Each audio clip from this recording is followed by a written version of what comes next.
Puno, que me permite recomendar a todo el mundo que vean la película que está pasando en salas comerciales de nuestro país, en lengua aymara, y que pasa en paisajes puneños de gran altura. Realmente comprenderíamos mucho mejor Puno si viéramos una película como esa y viéramos esos personajes y rindiéramos homenaje a los creadores, a los técnicos que han hecho posible la película en lengua aymara que pasa en los cines comerciales de Lima. Señor Flavio Cruz, muy buenas noches, gracias por estar con nosotros. Don Fernando, gracias siempre por su invitación. Ustedes, como Perú Libre, del cual usted es miembro, el partido y la bancada, se han pronunciado rápidamente y severamente sobre la señora Dina Boluarte, presidenta de la República, por su decisión constitucional. Y es cierto que no le han tenido mucha simpatía nunca y que fue expulsada a poco de comenzar el gobierno de Pedro Castillo. Fue expulsada de Perú Libre después de haber sido una de las activistas más importantes de la campaña. Para Lima, de repente. Y de haber tenido... Bueno, en Junín anduvo mucho, ¿no? Se ocupaba mucho de cosas de Junín. No. Lima nada aquí en Lima nada más. Pero y luego, la tesorería, ¿no hubo ahí una responsabilidad de ella? Aquí en Lima, creo que por encargo del Comité de Lima Metropolitana. Bueno, en todo caso, estaba... Para los de provincias ni la conocemos, porque en realidad nunca hizo campaña por provincias. Pero en todo caso, simpatía nunca tuvieron por ella y ahora menos. Yo nunca... ¿Qué es lo que plantean ustedes? Ni me saludé con ella nunca. ¿Cómo interpretan todo lo que ha sucedido en torno a las joyas, los relojes, los dineros, el culpa Purímac y demás? Que fue correcta la expulsión de Dina Boluarte de Perú Libre. O sea, ahí el partido actuó como debió actuar ante personas de esa naturaleza.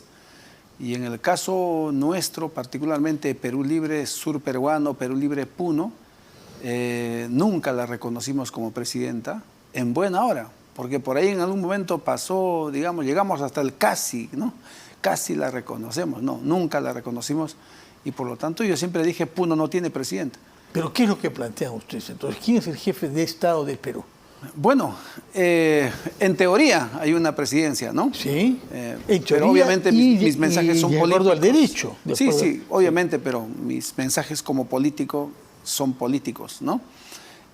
Porque preferimos estar así y no nos hemos equivocado de que era una persona que no solamente no tenía las cualidades ni capacidades de gestión pública, sino no tenía estas otras capacidades de negociación, de conciliación, de gobierno.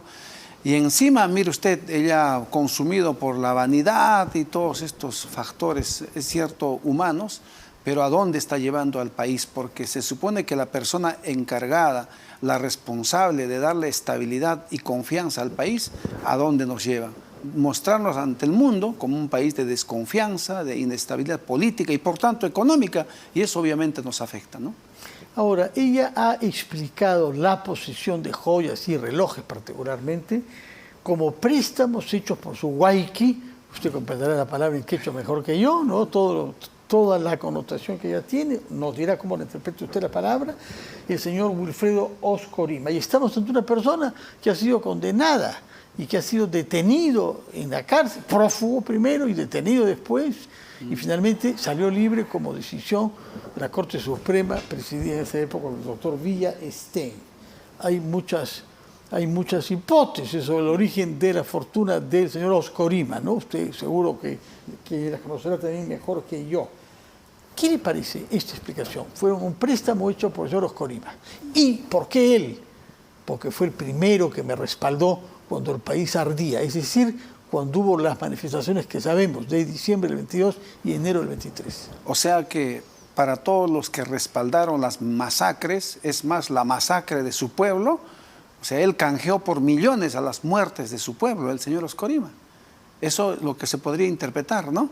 Entonces, claro, como el gobernador de Puno no la respaldó, hasta el día de hoy nunca se ha reunido con ella, entonces, sí, Richard Anco, en todo caso no hay presupuestos para Puno.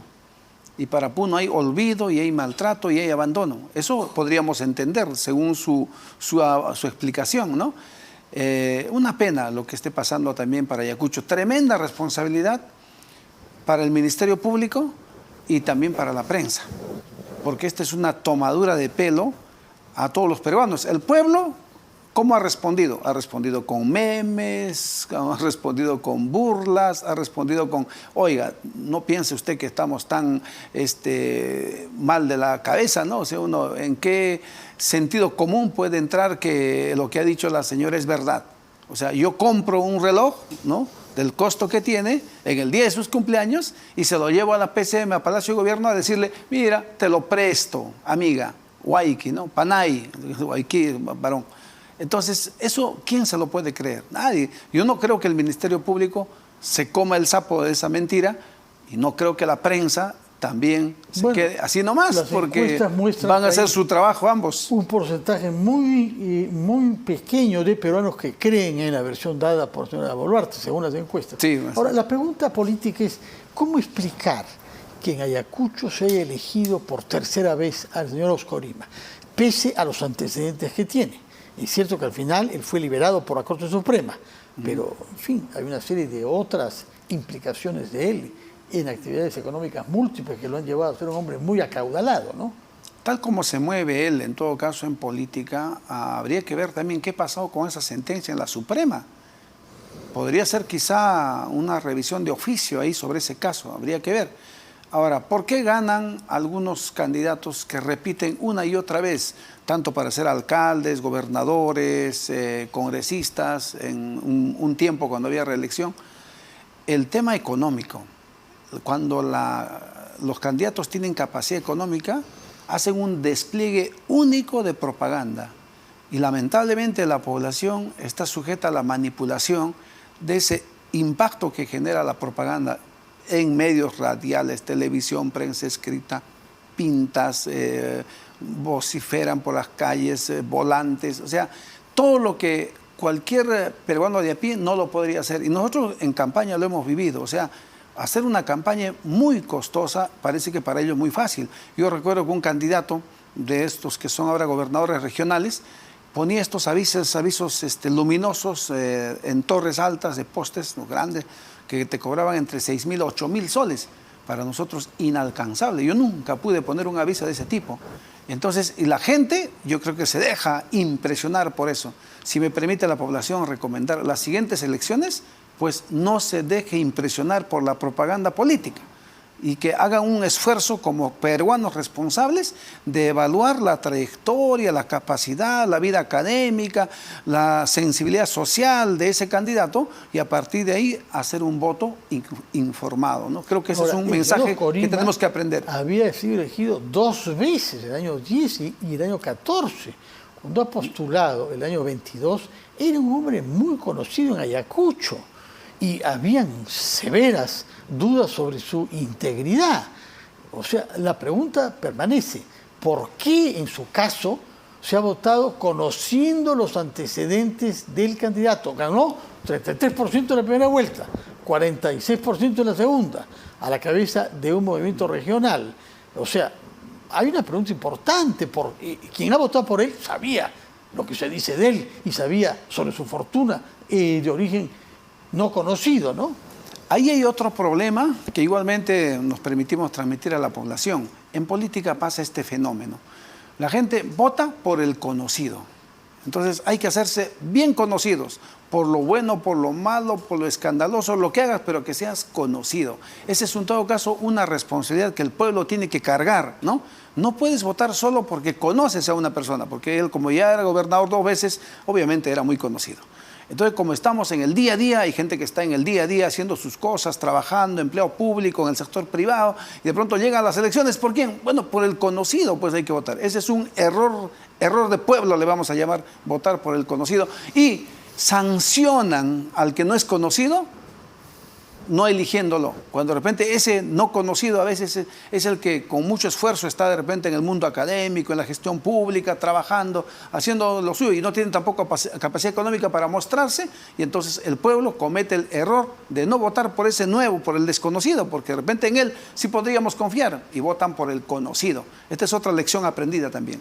Ahora, en el caso de Ayacucho, el otro dato importante es que tanto el señor Oscorima, que ganó la segunda vuelta, como sus principales rivales, uno de los cuales ganó la primera con más votos que él, no son de partidos, son de movimientos regionales y los partidos han quedado a la cola y Perú Libre creo que ni siquiera aparece su partido, ¿no? ¿Cómo explica usted este auge de los movimientos regionales en detrimento de los partidos nacionales? Sí, nos han estigmatizado tanto y en muchos aspectos a Perú Libre, pero quiero informarle y a la población también que Perú Libre tiene 79 alcaldes electos a nivel nacional. 79 sí. Sobre 1900. Sí, pero creo que estamos en el primer lugar en la tabla. Porque somos algunos Perú, tienen no. regionales y tienen provinciales. Nosotros tenemos distritales. Ya. En distritales tenemos 79. Pero eso es 4%. Entonces, una buena, 4%. pero una buena, pero no como mucha gente dice que no tenemos nada. Tenemos 79, que no es poco, ¿no? Hay pero ¿cómo explica, alguna consideración. en el caso particular hay otro, si me permite su pregunta, justamente ahí, digamos que es el tercer error que comete el pueblo. O sea, no, dicen ellos, a nivel nacionales, para elección nacional, Congreso, hay que votar por un partido. Y para todo lo que es gobernador y alcaldes hay que votar por un movimiento.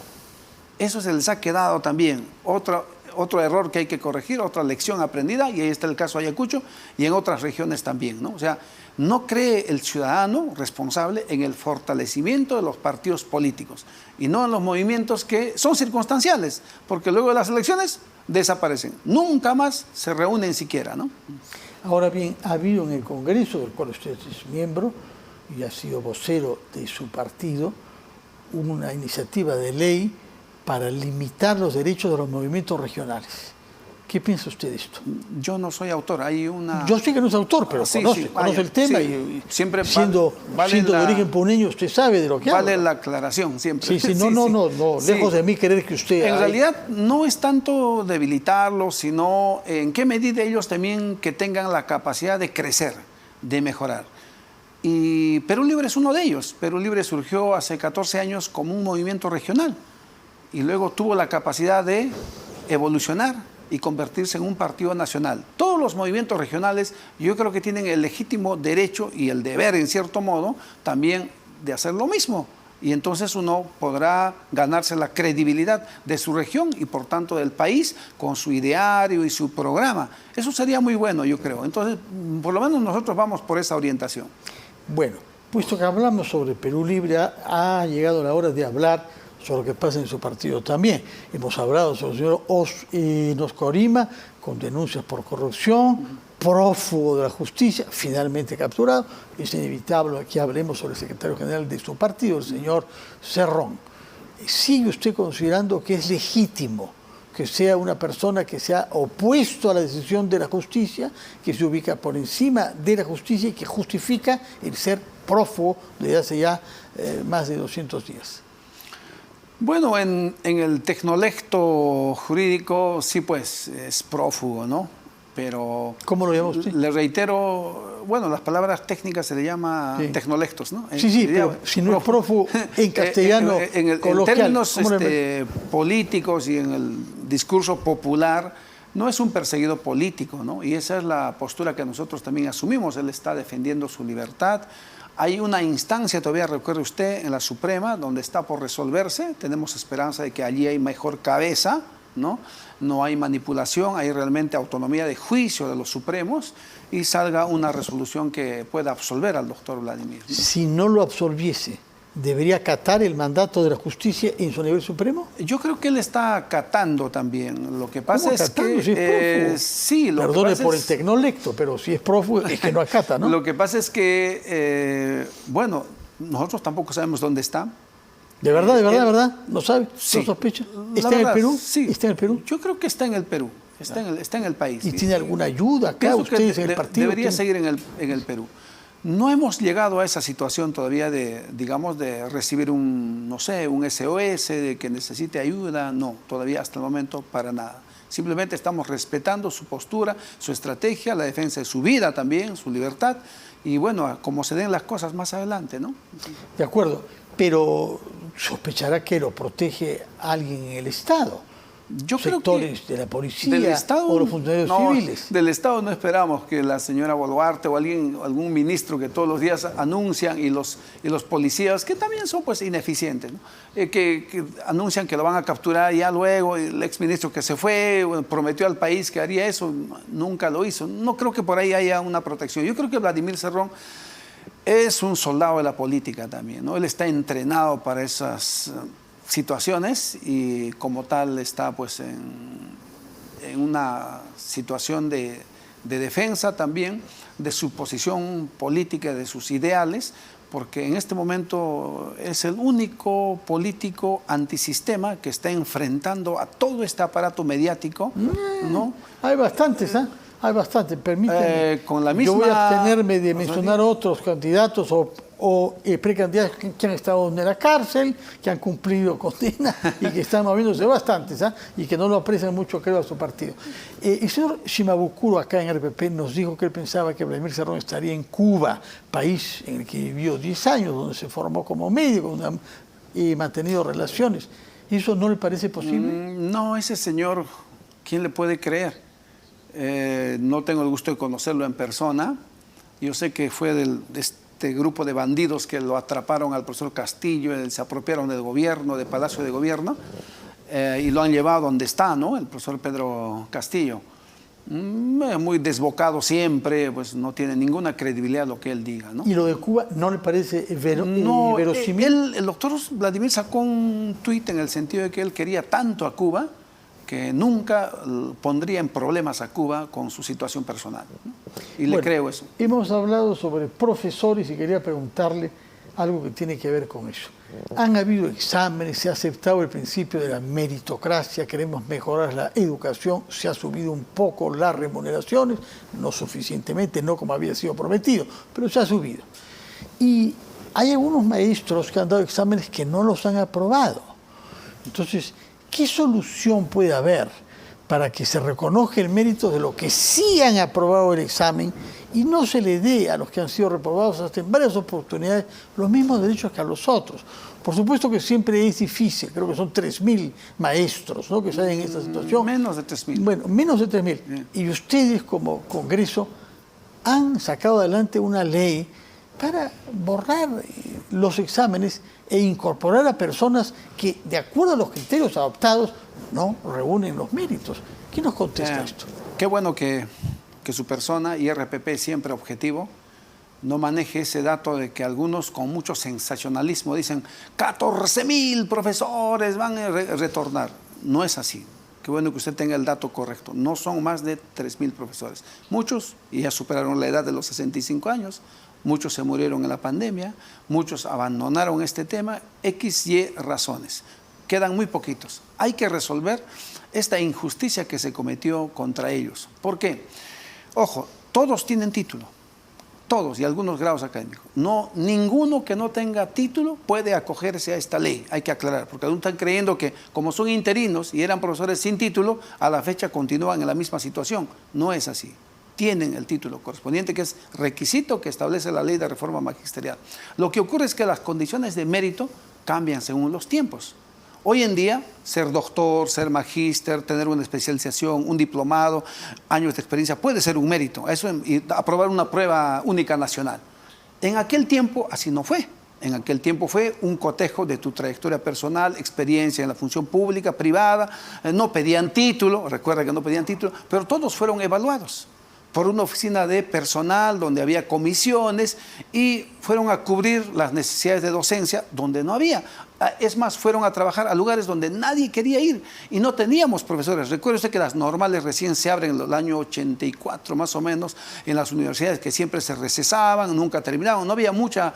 Así como hoy carecemos de médicos, en aquel tiempo se carecía de profesores. En la ley 23.384 de la Ley General de Educación, en aquel tiempo, en el tiempo de Belaúnde, se había universalizado la educación. Empezaron a crear colegios y escuelas en comunidades campesinas, en centros poblados. Belaúnde decía, el pueblo lo hizo, ¿se acuerda? Usted me pone la escuela, usted pone la escuela, yo pongo al profesor.